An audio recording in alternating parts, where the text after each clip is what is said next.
Ma'am, I'm going to need you to step back. This area is restricted, and you don't belong here. The officer's voice was sharp, cutting through the hum of the busy law office.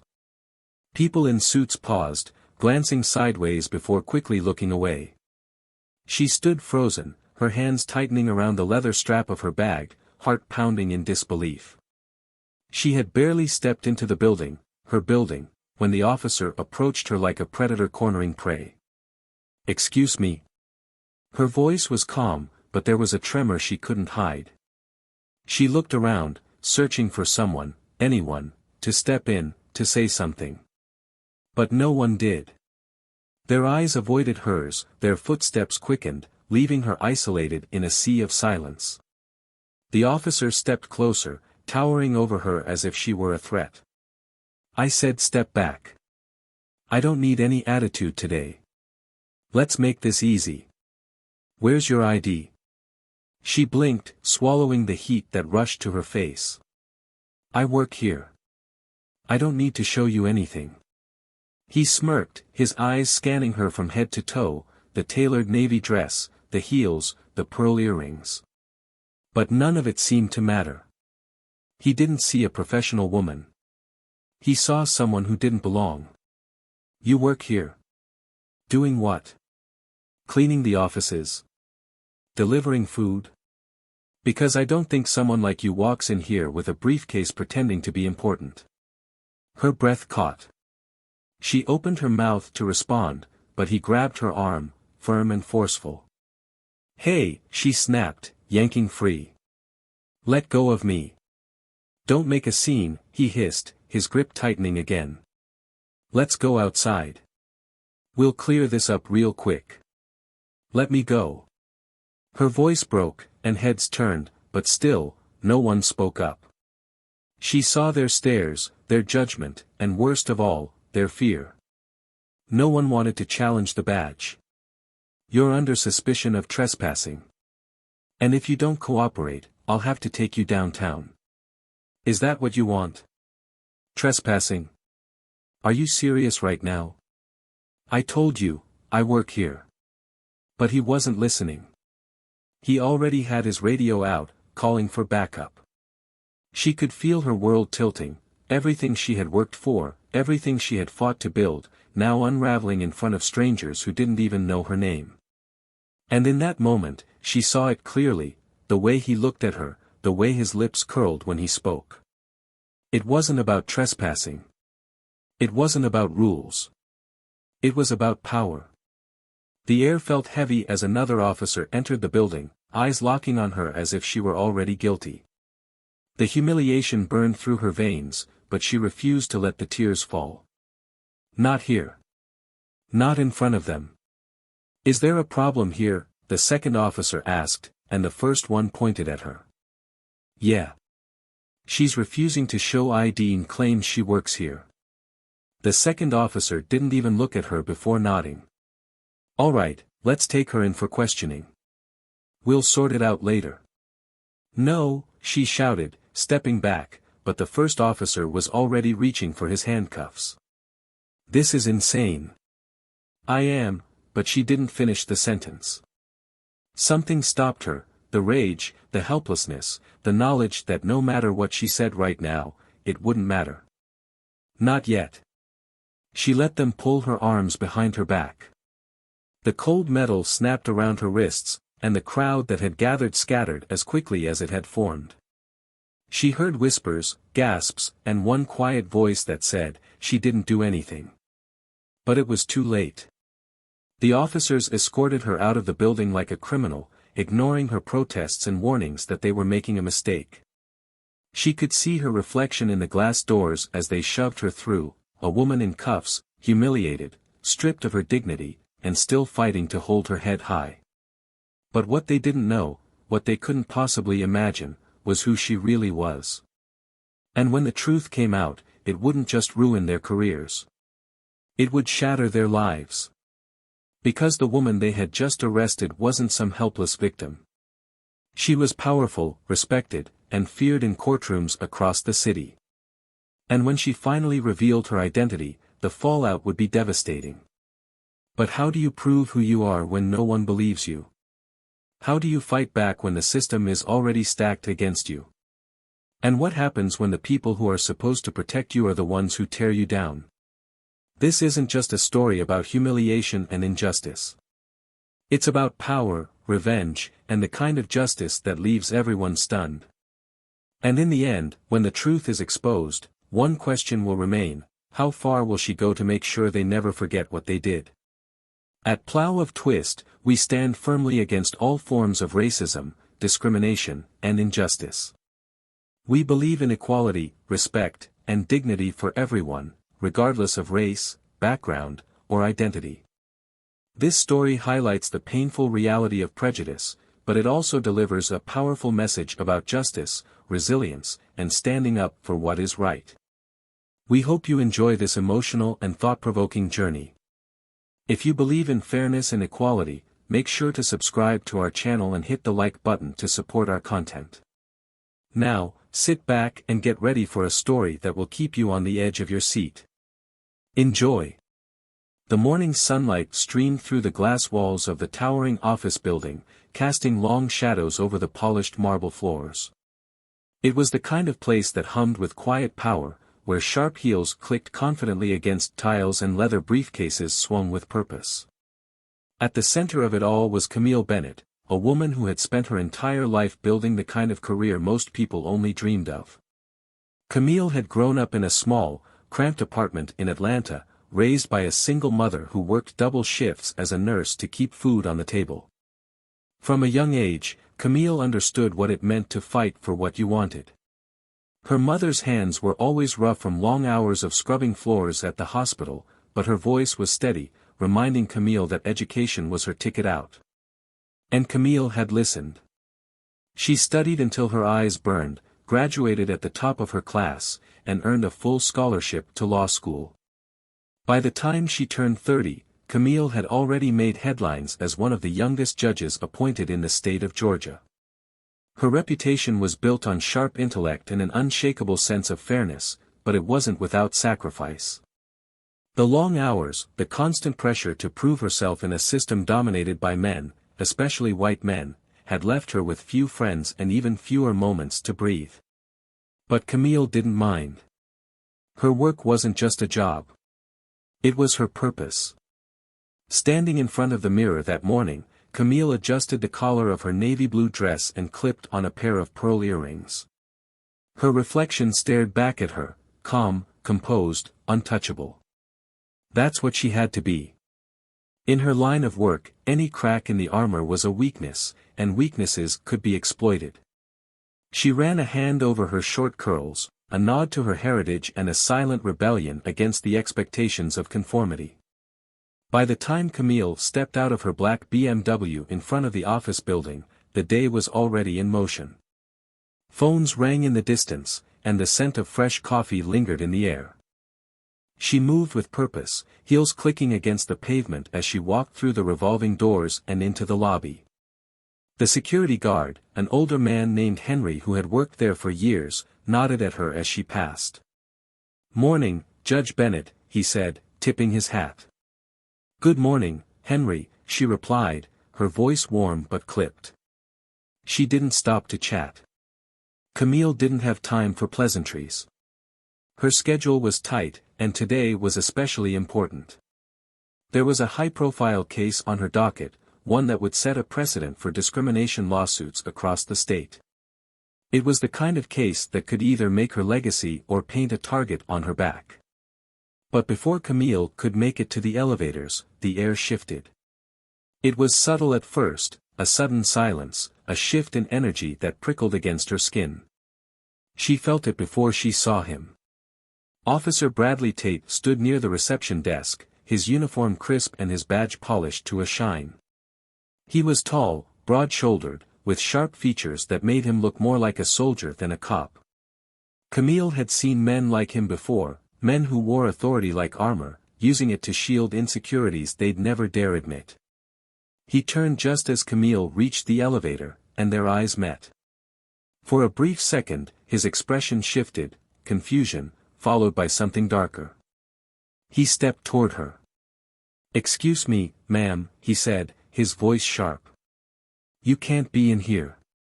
Camille blinked, the words not registering at first. "I'm sorry. You don't have clearance to be in this building," he said, his hand resting on the holster at his hip. Camille straightened, her jaw tightening. "I work here." The words came out steady, but she could already feel the heat rising in her chest. She saw the way his eyes swept over her, lingering just long enough to make her skin crawl. "I'm going to need to see some ID," he said, stepping closer. "Is there a problem?" Camille asked, her voice sharper now. "The problem," Bradley said, "is that you're trespassing on private property, and I need you to cooperate before this gets out of hand." Camille felt the eyes of the lobby on her. People stopped mid-stride, pretending not to listen while leaning in just enough to catch every word. Her pulse quickened. She opened her bag, pulling out her ID, and held it up. "There," she said. "Satisfied?" Bradley snatched the ID, turning it over in his hands as if he expected it to dissolve into dust. He frowned, then shook his head. "This doesn't prove anything. You could have stolen this. I need you to come with me." "No," Camille snapped, stepping back. "You're making a mistake." He grabbed her arm, and the shock of it stole her breath. She yanked away, but he was already pulling out his radio, calling for backup. "Let me go," she said, her voice trembling now. "You're assaulting me." Bradley didn't flinch. "I'm doing my job." Camille's heart pounded as the second officer entered the building, moving toward them with purpose. She looked around, searching for someone, anyone, to step in. But no one moved. No one spoke. "You don't know who I am," she said, her voice low, trembling with anger. "I don't care who you think you are," Bradley replied. The words hung in the air like a slap, and Camille felt the weight of every battle she had fought to get here pressing down on her shoulders. She wanted to scream, to fight, but she knew better. This wasn't the time. Not yet. As the cuffs clicked around her wrists, Camille stared straight ahead, her jaw set and her eyes burning. This wasn't over. Not by a long shot. What Bradley didn't know, what none of them knew, was that Camille Bennett wasn't just another black woman in a nice dress. She was a judge. And by the time this was over, they would all know exactly who they had humiliated. And they would pay for it. The patrol car rattled slightly as it sped through the city streets, but the sound barely registered in Camille's ears. Her mind was too loud. Every thought collided with the next, tangled in a mess of rage, humiliation, and disbelief. The tightness of the handcuffs bit into her wrists, sharp and unyielding, but Camille didn't flinch. She wouldn't give them the satisfaction of seeing her break. Her reflection in the window stared back at her, the tension in her jaw so tight it felt like it might shatter. Bradley Tate sat in the front seat, occasionally glancing at her through the rearview mirror, his expression flat but tinged with something smug, something that made her stomach turn. The car turned down a side street and slowed as the station came into view. It wasn't her first time inside a police station, but this was different. She had stood in courtrooms, ruled from behind benches, and dictated the outcomes of countless cases, but walking through these doors in handcuffs made her feel stripped bare. The station smelled of sweat and old coffee, and the fluorescent lights overhead buzzed faintly, adding to the dull hum of voices and ringing phones. Officers moved through the space like gears in a well-oiled machine, but one by one, they stopped to look at her. Camille held her head high, refusing to let the weight of their stares crush her. Bradley's grip tightened as he led her to the front desk, pushing her forward like a prize he couldn't wait to display. The female officer behind the desk raised an eyebrow as Camille stepped into view. "What's this?" the woman asked, her eyes flicking down to Camille's handcuffs. "Caught her trespassing," Bradley said, his tone casual, almost bored. "Refused to show ID, gave me a hard time." The officer leaned back in her chair, a smirk pulling at her lips. "Oh yeah? We've got another one who thinks the rules don't apply to her." Camille's voice was sharp, cutting through the exchange.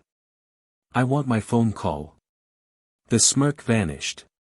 The woman straightened, her eyes hardening. You'll get it when we're ready to give it to you. Bradley stepped closer, his voice low. You might want to rethink that attitude, lady. Things go a lot smoother when you cooperate. Camille's heart pounded, but her voice didn't waver. I know my rights. Bradley laughed under his breath, a sound so dismissive it sent a chill through her bones. You think this is about your rights? You're in my house now, and around here, I make the rules. The words hit her like a slap, but she refused to let it show. Camille stood straighter, her shoulders squared, but inside, the heat in her chest burned hotter. She wasn't just angry, she was furious. Furious at the way he looked at her, at the way the other officers smirked and nodded, at the fact that no one seemed the least bit surprised by what was happening. Bradley shoved her forward, and Camille stumbled slightly before catching herself. The hallway leading to the holding cells was dim, the walls a dull gray, and the bars on the doors cast long, jagged shadows under the flickering lights. Bradley stopped in front of an empty cell, unlocked it, and pushed the door open. Inside, he said, stepping back. Camille hesitated for half a second, but the weight of his gaze told her there was no point in resisting. She stepped inside, the cold metal bench against the wall the only thing breaking up the emptiness. The door slammed shut behind her, the sound reverberating off the walls. Minutes blurred into hours. Camille sat with her back straight, her heels planted firmly on the floor. Her wrists throbbed, and her shoulders ached, but she didn't move. She stared at the bars, her mind churning. She had spent her entire career navigating the justice system, fighting for fairness, for dignity. And now, she was on the other side of it, trapped in a nightmare that felt too real to wake up from. Footsteps echoed in the corridor, pulling her out of her thoughts. Bradley appeared again, the keys jingling in his hand as he unlocked the door. Time's up, he said. Let's go. Camille stood, her heart pounding as she followed him down the hall.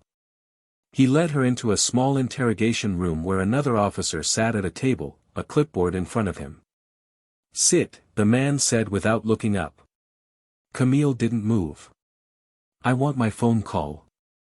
The officer glanced up, his expression blank. You'll get it when we're done here. No, she said sharply. Now. Bradley stepped closer, towering over her. You don't get to make demands, he said, his voice low and dangerous. Camille didn't flinch. You have no idea who I am. Bradley smirked. I know exactly who you are. You're a nobody who thinks she's somebody. But guess what? You're not. The words hit hard, but Camille stood her ground. When this is over, you're going to regret every second of this. Bradley leaned in, his voice dripping with condescension. You're not in charge here. I am. And no one's coming to save you. Before Camille could respond, the door burst open. A woman in a navy suit strode in, her heels clicking sharply against the tile. What the hell is going on here? Bradley straightened. Ma'am, we were just, save it, the woman snapped. Is this her? Yes, but, enough, she cut him off. She turned to Camille, her tone softening. Are you all right? Camille nodded, but her voice was cold. I want my phone call. You'll get it, the woman said before turning back to Bradley. Hand over your badge and weapon. Bradley froze. What? You heard me, she said. You're off duty. Effective immediately. The color drained from Bradley's face, and Camille felt the first crack in his armor. He sputtered protests, but the woman didn't flinch. Within minutes, he was escorted out, his face red and his fists clenched. Camille watched him go, but she knew this wasn't over. Bradley might be down, but he wasn't out. Men like him never went quietly. She needed to be ready. As she stepped out of the station, Camille's mind raced. The storm was coming, and when it hit, it wouldn't just expose the rot at the core of the system. It would shatter it. And Bradley Tate? He was about to find out what it felt like to be powerless. The courtroom was silent, the kind of silence that felt alive, thick with anticipation and the weight of what was about to unfold. Camille sat at the judge's bench, her posture unshaken, her expression carved from stone. The room was filled, reporters lined the back, cameras hovered just outside the doors, and rows of spectators leaned forward, their eyes locked on the scene unraveling before them. The tension hung so heavily that even the sound of papers shifting felt deafening. But Camille's focus was razor-sharp, fixed entirely on the man standing in front of her, the man who had once forced her into handcuffs without hesitation. Bradley Tate. He stood at the defense table, his lawyer whispering furiously in his ear, but Bradley barely heard a word. His face was flushed, beads of sweat forming at his temples as his eyes darted around the room, searching for an escape that wasn't there. Camille could see it, the unraveling, the cracks forming in the armor he had worn so confidently the day they first met. But now, stripped of his badge, of his authority, and of the power he had wielded so recklessly, he was nothing more than a man fighting to keep his head above water. The prosecutor stood, her heels clicking softly as she approached the bench. "Your Honor, we are prepared to present our final witness," she said, her voice steady but sharp. She turned to the gallery, gesturing toward the back. "We call Camille Bennett to the stand." There was a ripple through the crowd as Camille stood. Bradley's lawyer shot to his feet. "Objection. Your Honor, this is highly inappropriate. Judge Bennett cannot testify in her own courtroom." Camille's eyes locked onto his. "This is not my courtroom. Today, it is a place for truth." The words landed with force, and Bradley shifted in his seat, his jaw tight. The judge presiding over the case, a stern man with silver hair and sharp eyes, waved a hand. "Overruled. Proceed." Camille stepped down, her heels striking the floor with purpose as she made her way to the witness stand. The room seemed to tilt slightly as she sat, the weight of every pair of eyes pressing against her. She folded her hands in her lap, her shoulders squared, and waited.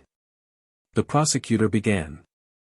"Judge Bennett, can you describe the events that occurred on the morning of April 14th? Camille's voice was calm, but there was steel beneath it. "I arrived at my office building around 8:30 a.m. I was stopped by the defendant, Officer Bradley Tate, in the lobby. He accused me of trespassing and refused to believe that I worked there, despite my repeated attempts to clarify my position." Bradley's lawyer shot up again. "Objection, this is hearsay." "Overruled," the judge said without looking up. "Continue." Camille's eyes stayed locked on Bradley. "He grabbed my arm, ignored my protests, and publicly humiliated me in front of my colleagues. I told him who I was. He didn't care. He didn't even listen. Instead, he handcuffed me and dragged me to the station like a criminal." Bradley's chair scraped against the floor as he leaned forward. "You didn't say who you were." Camille turned her gaze to him, and for the first time, the fire in her voice broke through. "I shouldn't have had to say who I was. My word should have been enough. My existence should have been enough." The room fell deathly still. Bradley sank back in his chair, his shoulders hunched as though the air had been knocked out of him. The prosecutor gave him one glance before refocusing on Camille. "Judge Bennett, what impact has this incident had on you?" Camille took a breath, steadying herself. "I've spent my entire life proving myself, fighting to be seen, to be respected, to be heard. But in that moment, none of it mattered. Not my degrees, not my title, not the cases I've won or the laws I've upheld. None of it mattered because the color of my skin told him everything he thought he needed to know." A murmur rippled through the gallery, but Camille didn't flinch. She kept her gaze steady, letting the words sink in. "And what do you want this court to understand about that day? I want this court to understand that injustice doesn't always come with a warning, Camille said, her voice cutting through the air. It's quiet. It's insidious. And it thrives in the spaces where people refuse to see it. I want this court to understand that what happened to me was not an accident. It was a pattern of abuse, of profiling, and of power being weaponized against the vulnerable. Bradley shot to his feet, his voice cracking. I'm not a racist. I was doing my job. Camille stood too, her eyes blazing. No, you were protecting your ego. You were defending a system that's built to make men like you feel untouchable. But you're not untouchable anymore. The judge banged his gavel, calling for order, but the tension in the room had already reached its peak. Bradley slumped back into his seat, his face pale, his hands trembling as though he had just realized the full weight of what was coming. The prosecutor turned back to Camille. No further questions, Your Honor. Camille stepped down, her heels echoing in the silence as she walked past Bradley without looking back. The walls seemed to close in on him as she passed, and he sank lower in his chair, his lawyer frantically whispering in his ear. But it was too late. The truth was out. And as Camille returned to her seat, the only sound in the room was the ticking of the clock, counting down the moments until the verdict would be read. Bradley's leg bounced under the table, his fingers gripping the edge so tightly his knuckles turned white. His lawyer leaned in, whispering frantically, but Bradley wasn't hearing any of it. The words bounced off his ears, drowned out by the sound of his own heartbeat. He glanced toward Camille, who sat still and composed, her expression giving away nothing. It infuriated him. She was the one who should have been nervous, not him. She was the one who had been dragged out of that building in cuffs, not him. But there she sat, her shoulders squared, her gaze sharp, and Bradley felt it, felt the power shifting away from him with every second that passed. His lawyer's voice cut through the noise, low and urgent. You need to stay calm. If you lose it now, it's over. Bradley snapped his head toward him, his voice sharp and barely controlled. It's already over. Do you see the way they're looking at me? Like I've already lost. The lawyer leaned in closer, lowering his voice. You haven't lost yet, but you need to stop digging the hole deeper. Let me handle this. Bradley shook his head, his jaw tight. She's lying. She's twisting everything. I wasn't targeting her. I was following protocol. Camille turned slightly, just enough to catch his eye, and Bradley froze. The look she gave him wasn't anger. It wasn't even satisfaction. It was something far worse, pity. The judge cleared his throat, calling the room back to order. The sound jolted Bradley back to the moment, and he straightened, forcing himself to breathe slower. Officer Tate, the prosecutor said, stepping toward him. You've heard the testimony, and you've seen the evidence presented to this court. Do you still stand by your version of events? Bradley's voice wavered, but he forced it out. Yes, I do. I followed procedure. She refused to cooperate. I didn't do anything wrong. The prosecutor tilted her head. Nothing wrong. You handcuffed a woman in the lobby of her own office building, humiliated her in front of her colleagues, and dragged her to the station without verifying her identity first. You don't see anything wrong with that? Bradley's jaw clenched. I acted based on the information I had at the time. And what information was that? Bradley hesitated. She was acting suspiciously. The prosecutor stepped closer. Suspiciously? She walked into the building, dressed professionally, carrying a briefcase, and spoke to security. What exactly about that was suspicious? Bradley's eyes darted toward Camille, then back to the prosecutor. She refused to show ID. After explaining that she worked there. After being treated like she didn't belong. Was her refusal suspicion, or frustration? Bradley's voice rose. It was defiance. The prosecutor's eyes narrowed. Or was it a reaction to being profiled? Bradley slammed his hand on the table, the sound echoing through the courtroom. "I'm not a racist." The room fell silent, and Bradley's breathing came hard and fast as the prosecutor let the moment hang. Then, she stepped back, her voice calm but firm. "This isn't about whether or not you see yourself as a racist, Officer Tate. This is about whether your actions were driven by bias, conscious or unconscious. And the evidence shows that they were." Bradley's lawyer shot up. "Objection." "Overruled," the judge said immediately. Bradley leaned toward his lawyer, his voice frantic. "Do something. Stop this." But the lawyer shook his head. "I can't stop the truth." Camille's voice broke the silence, calm but heavy. "That's the problem, isn't it? The truth. It's the thing you never expected to face." Bradley turned toward her, his voice sharp. "You think this is about race?" "It wasn't about race." Camille's gaze didn't waver. "Then what was it about, Bradley?" "Because it sure wasn't about the law. It was about control. It was about reminding me of my place, or what you thought my place should be." Bradley's face flushed, his voice cracking. "That's not true. Isn't it?" Camille's words sliced through the air. "Because it felt true when I was standing there in cuffs, humiliated and powerless. It felt true when you ignored every word I said, when you looked at me and saw nothing but a threat." The courtroom held its breath. Bradley's lawyer tried to interject, but the judge silenced him with a look. Bradley's shoulders slumped, his eyes darting wildly as if searching for a way out. Camille leaned forward, her voice steady. "You had the power that day. You had the authority, the badge, and the gun. And you used them, not to protect, but to intimidate. And now, when the truth is staring you in the face, all you can do is deny it." Bradley's voice dropped to a whisper. "I was just doing my job." "No," Camille said. "You were abusing it." The words hung in the air like thunder.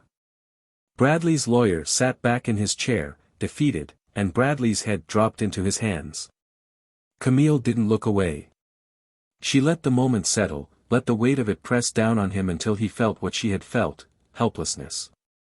The judge finally spoke, his voice breaking the tension. "We will reconvene shortly for the verdict." Camille stood, her steps deliberate as she left the stand. The gallery buzzed with whispers, but she didn't hear them. She walked past Bradley without a glance, her head high, her shoulders strong. The storm had come, and she had weathered it. But she knew the fight wasn't over, not yet. Bradley's eyes followed her as she left the room, his face pale and his expression hollow. The weight of his choices had finally caught up to him. And as the door closed behind her, the echoes of the past lingered, but the balance of power had shifted, for good. The corridors of the courthouse buzzed with murmurs as Camille stepped out of the courtroom, her heels clicking against the polished marble floors. The weight of the proceeding still lingered in the air, heavy and unshakable. Reporters swarmed just beyond the doors, their cameras flashing like lightning, but Camille didn't slow down.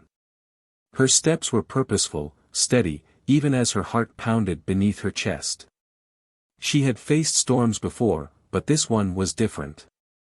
This wasn't just about her reputation or her career. It was about something far deeper, justice, accountability, and the reckoning that had finally arrived. In the hallway, Bradley Tate sat hunched on a bench, his head in his hands. The once confident officer, who had walked with a swagger and worn his badge like armor, now looked small, almost unrecognizable. His lawyer leaned over, speaking in hushed tones, but Bradley's eyes stayed fixed on the floor. Camille slowed as she passed, and for a moment, their eyes met. There was no defiance left in him, no sharp words or empty threats. Instead, there was something Camille hadn't expected, fear. Bradley's voice broke through the tension, low and hollow. "You've ruined me." Camille stopped, her expression unreadable. "No," she said calmly, "you ruined yourself. His eyes flickered with something that almost resembled regret, but Camille didn't linger long enough to see if it was real. She kept walking, the echoes of their encounter trailing behind her like shadows. Inside the judge's chambers, Camille closed the door and let out a slow breath. The room was quiet, but her mind wasn't. It replayed every word, every moment in that courtroom. She had stood her ground, but it hadn't been easy. The weight of her position, of her responsibility, felt heavier than ever. She leaned against the desk, her fingers gripping the edge as the adrenaline began to wear off, leaving her with nothing but exhaustion and the lingering ache of the fight. The door opened behind her, and her assistant stepped in, her expression cautious. "The press is waiting," she said softly. "They want a statement." Camille straightened, smoothing the fabric of her dress. "Tell them I'll be out shortly." Her assistant hesitated. "And Bradley?" Camille's jaw tightened. "He'll have his day. But today? Today is mine." The assistant nodded and stepped out, leaving Camille alone again. She turned toward the window, her eyes scanning the city skyline. It looked different now, sharper somehow, as if the lines between light and shadow had become more defined. She thought about the people who had watched her that day, the ones who had seen her humiliated, dragged through the system she had sworn to protect. She wondered what they were thinking now. Were they satisfied? Vindicated? Or did they see what she saw, a system that was still broken, still bleeding, even after the scales of justice had been tipped in her favor? The knock on the door pulled her back. She turned to see the prosecutor stepping in, her expression measured but not unkind. "You were incredible in there," the prosecutor said, closing the door behind her. Camille let out a breath, but it wasn't relief. "Was I?" The prosecutor tilted her head. "You didn't let him get away with it. That matters." Camille's voice dropped, softer now. "But what if it's not enough? What if this doesn't change anything?" The prosecutor stepped closer. "You made people see him for who he is. That's the first step. The rest comes later." Camille nodded, but the uncertainty lingered. She knew the fight wasn't over, not for her, not for the countless others who would walk into courtrooms like this one and face battles they never should have had to fight. The door creaked open again, and Bradley's lawyer appeared, his face tight with tension. "Judge Bennett," he said carefully, "my client would like to speak with you privately." The prosecutor stepped forward immediately. "Absolutely not. That's inappropriate," and Camille raised a hand, silencing her. "It's fine. I'll speak with him." The prosecutor hesitated but finally nodded. "I'll be right outside." When the room cleared, Bradley stepped in, his eyes downcast.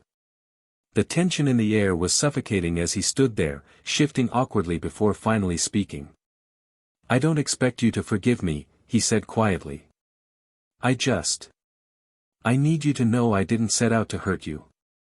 I thought I was doing my job." Camille's voice was steady but sharp.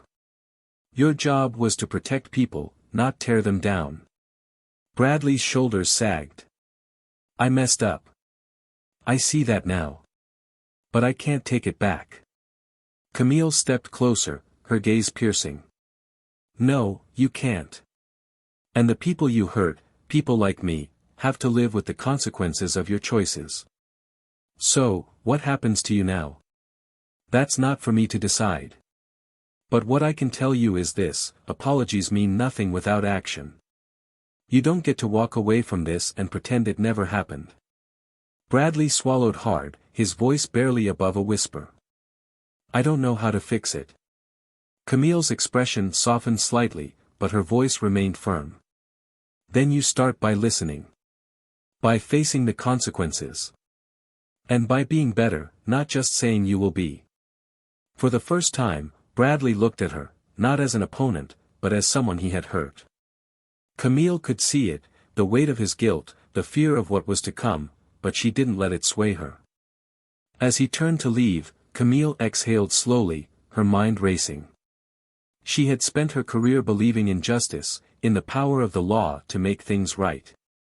But now, as the echoes of the day began to fade, she wondered if justice was ever truly enough, or if real change required something deeper, something harder. Outside the chambers, the cameras flashed, and voices called her name, but Camille walked past them, her head high and her step steady. She wasn't done fighting, not yet. And as she stepped into the light, she knew this was only the beginning. Bradley sat in the dimly lit office, his fingers nervously tapping against the chipped ceramic mug in front of him. The coffee inside had gone cold hours ago, untouched, but he didn't seem to notice. His shoulders were hunched, his shirt slightly wrinkled, and his tie hung loose around his neck as if he had given up halfway through the act of straightening it. Papers were scattered across the desk, filled with notes and legal jargon that blurred together no matter how hard he tried to focus. The blinds were tilted just enough to let thin slants of light cut across the room, but even the sunlight felt heavy, oppressive, like it was exposing everything he wanted to hide. His lawyer sat across from him, arms folded, his expression unreadable. Bradley could feel the weight of his gaze, but he refused to meet it. Instead, he kept his eyes locked on the table, his breath shallow and uneven. The silence between them was suffocating, but Bradley couldn't bring himself to break it. Not yet.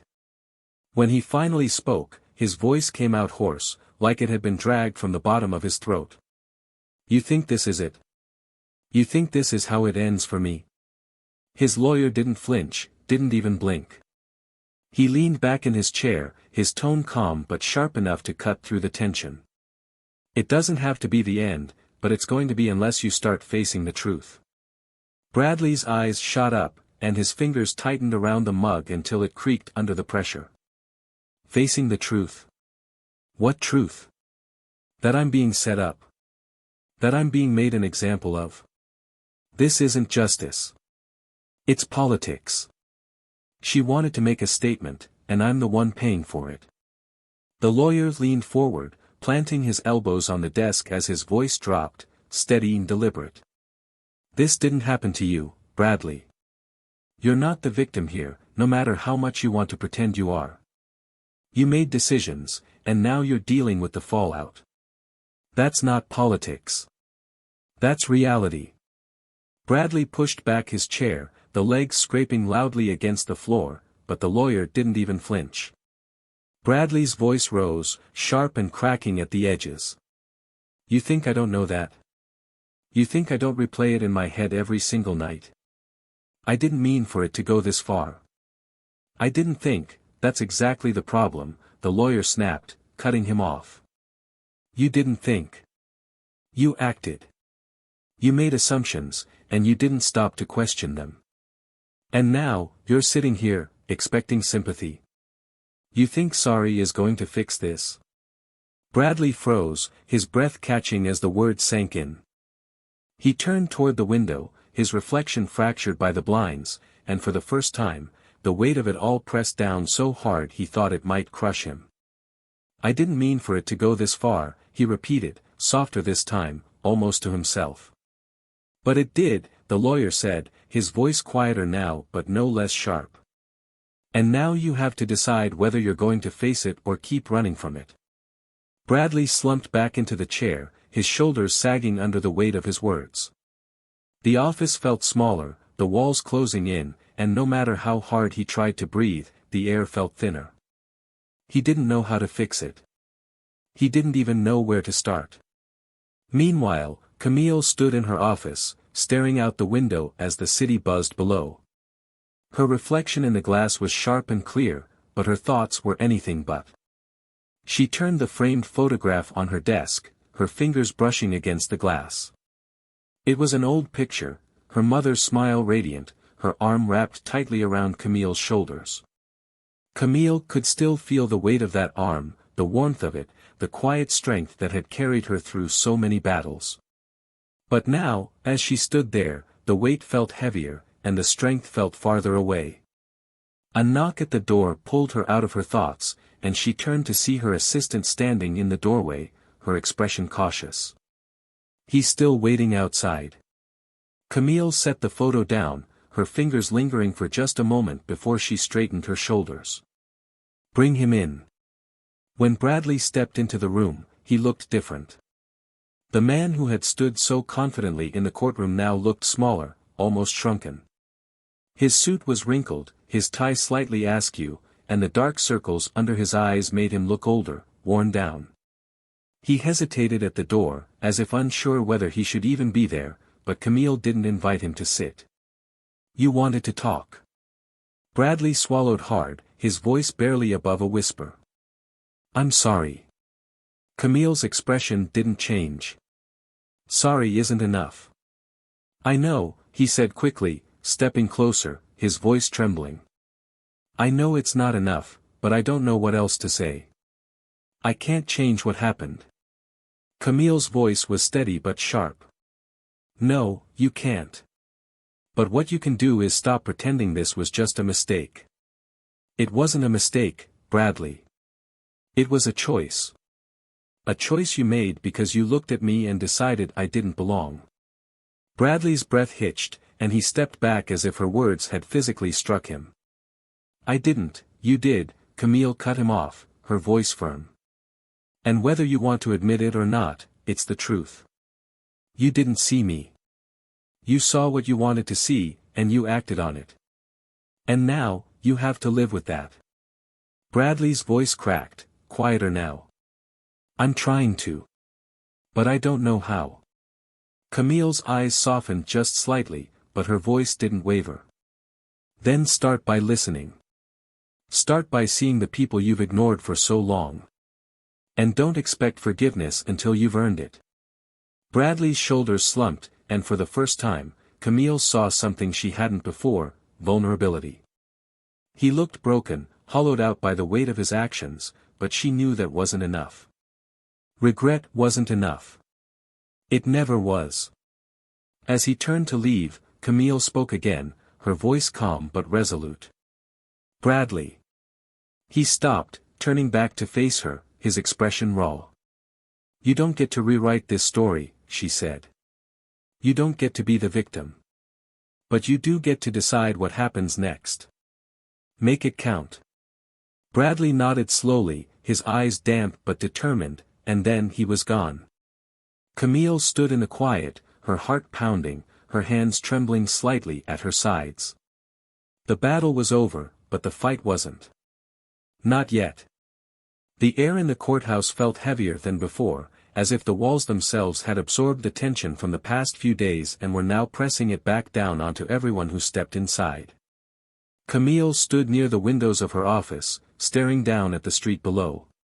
The crowd outside hadn't thinned. If anything, it had grown, reporters with cameras, protesters with signs, and curious onlookers hoping to catch a glimpse of the fallout. She could see their faces, some angry, some hopeful, others simply waiting to see what would happen next. She pressed her fingertips against the glass, the coolness grounding her as her mind churned with thoughts she couldn't seem to quiet. Behind her, the door creaked open, and her assistant stepped in, her voice hesitant. "He's back. He's asking to see you again." Camille didn't turn around immediately. She kept her eyes on the crowd, letting the weight of the request settle before she finally spoke. "Bring him in." When the door opened again, Bradley stepped inside, his movements slower, more cautious this time. His suit was slightly more put together, but the exhaustion in his eyes hadn't lifted. He looked like a man who hadn't slept in days, like someone who had spent every waking moment rehearsing what he was about to say but still wasn't sure if it would come out right. Camille stayed by the window, not offering him a seat, forcing him to stand there with the weight of the room pressing down on him. "I didn't think you'd agree to see me again." His voice was quieter than before, but there was an edge of desperation to it now, a crack in the facade he had tried so hard to maintain. Camille turned slowly, her expression unreadable. "And yet, here you are." He swallowed hard, his fingers fidgeting at his sides. "I don't know how to do this." "Do what?" She folded her arms, her voice steady but sharp. "Apologize? Fix what you did? Or convince me that you're not the man I saw that day?" Bradley's breath caught, and for a moment, he looked like he might turn around and walk out, but instead, he took a step closer. I'm not asking for forgiveness. I know I don't deserve it. I need to say this, and if you want me to leave after, I will. Camille didn't speak, but she didn't stop him either. He took that as permission and pressed forward. That day, I keep replaying it in my head. The way I looked at you, the way I spoke to you. I can't justify it, and I won't try. But the truth is, I didn't see you. I saw a problem I thought I needed to solve. I saw what I was trained to see, and I acted without thinking, without asking, without listening. And it wasn't the first time. Camille's eyes narrowed. So this is a pattern. Bradley flinched but didn't look away. It was. Maybe it still is. I don't know how to unlearn something that's been drilled into me for years, but I know I have to try. I know that doesn't fix what I did to you. No, it doesn't. Camille's voice cut through the air, sharp and deliberate. You didn't just humiliate me. You erased me. You looked at me and decided I didn't belong, that I wasn't worthy of respect, and you acted on that decision without hesitation. Do you know how many people have to live with that every single day? Bradley's voice cracked. I didn't understand before. I thought I was doing my job, keeping order, keeping people safe. But I wasn't. I see that now, and it terrifies me because if I can't trust myself to make the right decisions, how can anyone else? Camille stepped closer, her voice low but steady. That's the question you should have been asking yourself a long time ago. You think this is about fixing yourself, about finding redemption. But it's not. It's about the people who didn't have the chance to walk out of that station the way I did. It's about the people who never get to tell their side of the story because men like you decided it didn't matter. Bradley's shoulders sagged, his voice barely a whisper now. I want to do better. I need to do better. Camille's expression softened slightly, but her voice didn't lose its edge. Then start by owning it, publicly, completely. No excuses, no justifications. And don't do it for me. Do it for the people who need to hear it. Bradley nodded, his eyes wet but determined. I will. Camille turned back to the window, her reflection blending with the crowd below. She could feel the weight of Bradley's presence behind her, but she didn't turn around again. She listened to the sound of his footsteps retreating, the door clicking shut behind him, and let out a slow breath. She didn't know if he meant it, if he would follow through or if the guilt would fade once the spotlight dimmed. But it wasn't her job to carry that weight for him. Her job was to keep pushing forward, to keep fighting for the people who couldn't fight for themselves. Outside, the crowd shifted, their voices rising and falling like waves. Camille squared her shoulders and stepped out of her office, the sound growing louder as she approached the doors. The cameras flashed the moment she stepped outside, the reporters shouting her name, but Camille didn't flinch. She raised a hand, signaling for quiet, and the noise began to die down. I'm not here to talk about what happened to me. I'm here to talk about what happens next. Her voice was strong, clear, and the crowd hung on every word. This isn't just about one officer or one case. It's about the system that allowed it to happen, the culture that protects it, and the people it leaves behind. And it's about what we do to change it. The applause started slowly, then grew louder, swelling around her as she stood there, her head high and her voice steady. She knew the fight wasn't over, not for her, not for anyone. But she also knew that she wasn't standing alone. The courtroom was quieter now, almost reverent, as Camille stood by the window, watching the last few reporters pack up their cameras and leave. The crowd outside had thinned, their chants and shouts replaced by the faint hum of traffic in the distance.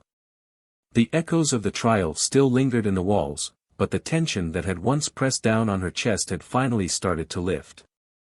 She exhaled slowly, her reflection staring back at her from the glass, calm but resolute. It was over, or at least this part was. Bradley Tate had stood in front of the court earlier that day, his voice shaking as he read his statement. He admitted to his actions, acknowledged the bias that had driven them, and accepted full responsibility for the damage he had caused. But it wasn't just words. Camille had insisted on something more, something real, and Bradley had agreed. He resigned from the force, effective immediately, and committed to working with organizations focused on police reform and anti-bias training. It wasn't enough to erase what he had done, but it was a start, a step towards something better, even if the path was still uncertain. Camille watched him leave the courthouse after the final ruling. He had looked smaller somehow, his shoulders hunched, his steps slower.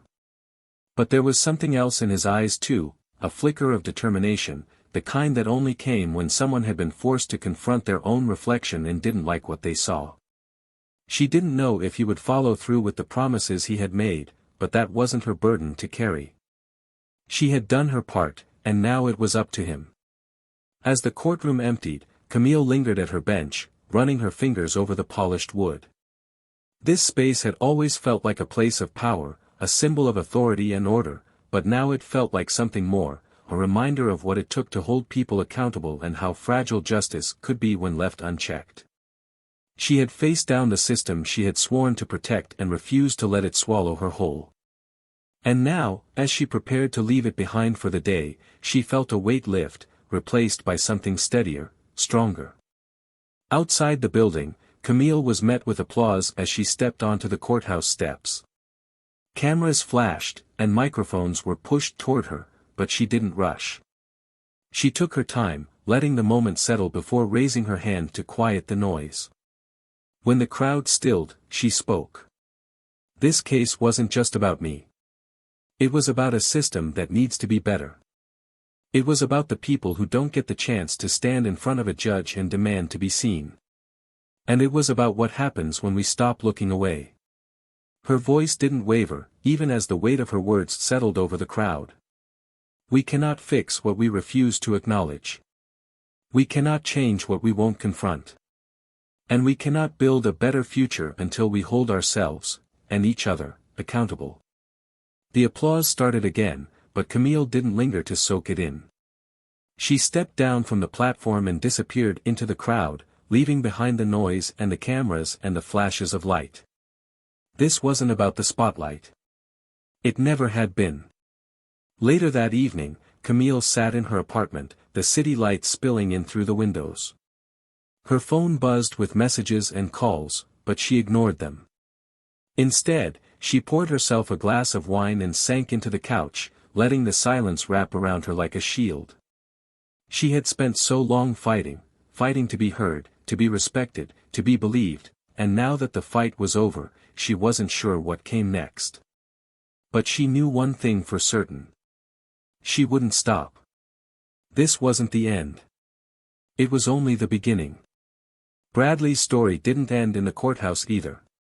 Weeks later, he stood in front of a room filled with officers, his hands shaking slightly as he adjusted the microphone. The training session was mandatory, but he could see the resistance in their eyes, the same resistance he had once carried. He took a breath and began speaking, his voice steady but raw. He told his story, not as an excuse, but as a warning. And as he spoke, he saw something shift. It was small, almost imperceptible, but it was there. A crack in the wall, a space where something new might grow. Camille never spoke to him again after the case, but she followed his progress from a distance, not because she needed to know, but because she needed to believe that people could change. And maybe, just maybe, they could.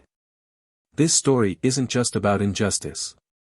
It's about power, how it's used, how it's abused, and what it takes to reclaim it. It's about the moments that define us, not because of what happens to us, but because of how we choose to respond. Camille chose to stand, to fight, to refuse to be silenced. And in doing so, she reminded us all that justice isn't given. It's demanded. So what about you? What would you do if you were in her shoes? Would you fight back? Would you speak out? Or would you let fear keep you quiet? Think about it, and let us know your thoughts in the comments. If you enjoyed this story and want more twists, more drama, and more stories that challenge the way we see the world, make sure to subscribe to Tales of Twist and hit that like button. Don't miss out on what's coming next. You never know when the next twist might change everything.